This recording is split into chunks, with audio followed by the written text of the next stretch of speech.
Selamat pagi, mari kita mengawali hari ini dengan mendengarkan firman Tuhan bersama dengan Pendeta Glenn Sakul, Gembala Jemaat Yongkwang, Makassar.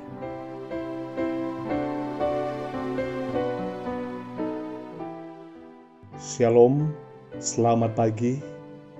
Mari kita berdoa untuk meminta hikmat dari Roh Kudus Tuhan. Ya Allah kami yang di sorga, ketika kami mendengarkan firman-Mu di pagi ini, kiranya Roh Kudus Tuhan memberikan kami hikmat dan kuasa. Di dalam nama Yesus kami berdoa. Amin. Renungan pagi 31 Maret 2021 dengan judul Moab satu kegagalan karena ia menolak perubahan. Ayat inti, Moab hidup aman dari sejak masa mudanya. Dia hidup tenang seperti anggur di atas endapannya, tidak dituangkan dari tempayan yang satu ke tempayan yang lain, tidak pernah masuk ke dalam pembuangan, sebab itu rasanya tetap padanya dan baunya tidak berubah. Yeremia 48 ayat 11. Keterangan, seseorang boleh menolak untuk mendengar nasihat-nasihat dan teguran-teguran Allah. Boleh jadi ia memilih untuk membuat aturan kelakuannya menurut caranya sendiri. Seperti Moab, ia menolak untuk berubah. Ia menolak memperbaiki perangai buruk dari tabiatnya. Meskipun Tuhan telah menunjukkan dengan jelas pekerjaannya, hak-hak istimewanya, kesempatannya, dan kemajuan yang harus diadakan. Terlalu banyak kesulitan untuk meninggalkan cara-cara hidupnya yang lama dan mengubah ide dan metode-metodenya. Caranya tetap ada padanya, ia melekat pada cacatnya. Ada banyak orang yang tidak merasa puas dengan pekerjaan yang telah Allah berikan kepada mereka. Mereka tidak puas untuk melayani Dia dengan senang di tempat yang telah dipilihnya bagi mereka, untuk melakukan tanpa bersungut-sungut pekerjaan yang telah dipercayakannya kepada mereka. Adalah baik bagi kita untuk merasa tidak puas dengan cara kita sendiri melakukan kewajiban. Tetapi janganlah kita tidak merasa puas dengan kewajiban itu sendiri, karena dalam pemeliharaannya Allah menaruh di hadapan umat manusia pelayanan yang akan menjadi seperti obat bagi pikiran mereka yang sakit.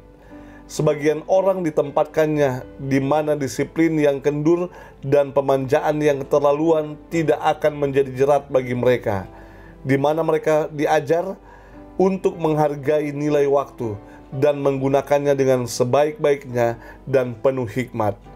Ada juga sebagian orang yang ingin menjadi penguasa yang memerintah dan yang memerlukan penyucian ketaatan. Mereka adalah orang yang memenuhi syarat untuk mengisi tempat-tempat di mana kemampuan mereka yang didisiplin akan membuat mereka berjasa sebesar-besarnya. Sebagian orang dilatih Allah dengan membawa mereka kepada kekecewaan dan yang tampak seperti kegagalan. Maksudnya adalah supaya mereka kelak belajar untuk menaklukkan kesukaran. Banyak orang yang tidak mengetahui bagaimana bekerja bagi Allah, bukan karena mereka perlu menjadi orang bodoh, melainkan karena mereka tidak mau taat kepada proses pendidikannya. Moab disebut sebagai suatu kegagalan karena kata firman itu, Moab hidup aman sejak masa mudanya. Saudaraku yang kekasih, mari kita belajar menghadapi tantangan-tantangan yang ada di hadapan kita dengan percaya kepada Tuhan. Mari kita belajar melihat bagaimana Allah menuntun, menolong kita melewati tantangan-tantangan tersebut. Karena tantangan-tantangan itu membawa kita kepada iman yang kuat kepada Allah dan kesetiaan kepadanya. Mari kita tunduk kepala dan kita berdoa. Ya Allah kami yang di sorga, kami kembali datang kepadamu di pagi hari ini. Kami bersyukur karena berkat Tuhan itu indah dan ajaib. Kami bersyukur karena kami memperoleh kehidupan di pagi hari ini.